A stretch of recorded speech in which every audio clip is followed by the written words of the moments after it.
Bonsoir à tous, merci de nous rejoindre pour cette édition. Voici les titres de ce jeudi soir. Jean-Hugues Ratenon était au tribunal de Champfleury cet après-midi, après avoir déposé plainte en avril dernier pour insulte à caractère raciste dans l'affaire des paillotes. Représenté par son avocat, l'internaute à l'origine du commentaire n'était pas présente à l'audience. Le délibéré sera rendu le 13 juillet prochain. Le député ne demande qu'1 euro symbolique en guise de dédommagement. On l'écoute au micro de Pascal Robert. Je demande à ce que cette personne soit condamnée de manière juste. La justice doit se prononcer, pas plus, pas moins.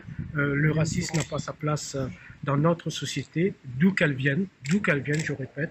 Et donc voilà, moi je suis très serein, j'assume mes responsabilités jusqu'au bout. Déjà la personne, la prévenue était absente, ce qui est dommage. On aurait pu lui poser des questions. Maintenant, c'était le but de ma plaidoirie, c'est de démontrer qu'il n'y a pas à La Réunion, il n'y a pas de peuple français ou de peuple réunionnais, il y a des Français. Il n'y a pas des Français de première ou de seconde zone.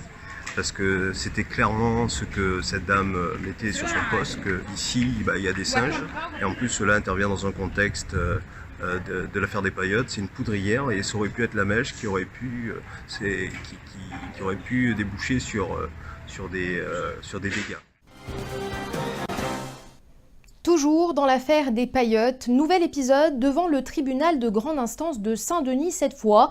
Les baux commerciaux des restaurateurs y étaient étudiés. Reste à déterminer si ce tribunal est bien compétent pour juger cette affaire. Le délibéré sera rendu le 13 juillet également. Grande instance, tribunal administratif, un aller-retour qui fait gagner du temps aux restaurateurs. Le préfet leur avait prié de quitter les lieux il y a 5 jours déjà. Samuel Irlepen. Des baux ont été signés entre la commune de Saint-Paul et les restaurateurs. Ces baux commerciaux, c'est le préfet qui change un peu d'opinion comme on change de chemise, qui en 2008 disait ces baux commerciaux existent, n'ont jamais été dénoncés. Ce que nous nous ingénions à dire, à répéter. Il y a des baux commerciaux qui n'ont jamais été dénoncés. En France, il n'y a qu'un seul moyen de résilier un bail commercial. Il faut venir devant cette juridiction. Le tribunal de grande instance de Saint-Denis. S'il faut résilier le bail, eh bien, il y a des formalismes à respecter, en l'occurrence désignation d'un expert, évaluation d'une indemnité d'éviction et droit au maintien dans les lieux pour les restaurateurs tant que cette indemnité d'éviction n'a pas été versée. Les images sont impressionnantes, vous allez le voir, la cabine d'un camion en feu sur la route des Tamarins. Ce matin, le poids lourd transportant des roches est tombé à la renverse. Le véhicule est resté couché sur le flanc au niveau de l'aire du tabac. Direction Saint-Denis, le sinistre a été maîtrisé aux alentours de 16h. Les travaux de désensablement du port de Saint-Gilles se terminent aujourd'hui. Des travaux très attendus. Depuis le passage de Fakir, les bateaux ne pouvaient plus se croiser dans le port. Plus d'1 millier de mètres cubes de sable ont été retirés. La plage des Roches Noires devrait rouvrir au public dès cette fin de semaine. Marina Batt s'est rendue sur place.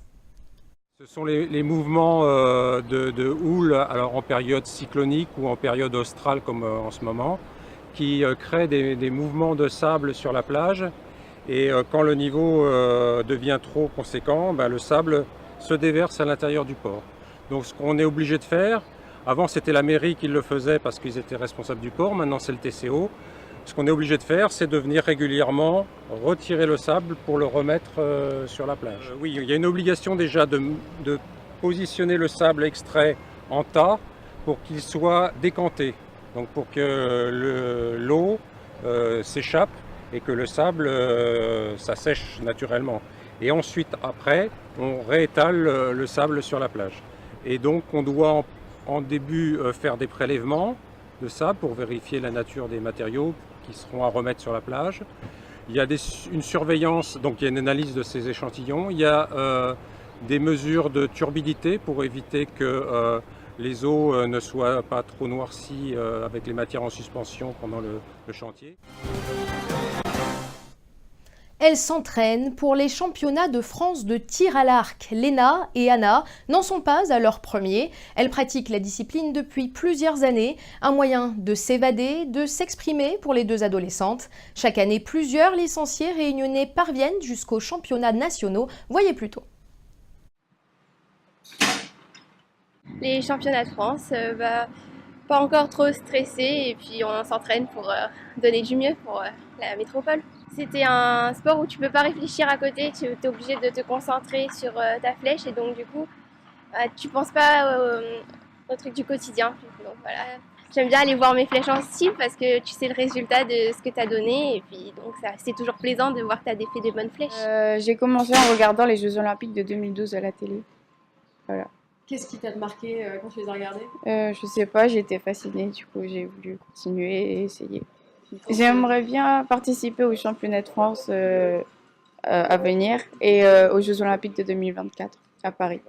C'est comme une certaine façon de s'exprimer et de se libérer à travers ça. Après, chacun sa façon de s'exprimer. Et voilà. Alors moi, je suis professionnel depuis 2006 et sinon en tant que tireur depuis 1995. Et du coup, le but, c'est d'amener les pratiquants au plus haut niveau qu'ils peuvent espérer. Alors, au niveau de la Réunion, on est assez jeune par rapport à certaines régions de métropole, mais on a quand même au niveau de l'excellence une régularité, c'est-à-dire que tous les ans, on a des adultes et des jeunes qui vont sur les championnats de France. On a eu des champions de France, que ce soit au niveau des jeunes ou des adultes, même en équipe. Enfin, nous ici, on a une particularité, c'est qu'on s'entraîne toujours à l'extérieur. Et comme les tirs olympiques sont en extérieur, en fait, on est dans notre milieu. En fait. C'est la fin de cette édition, merci de l'avoir suivi, bonne soirée à tous.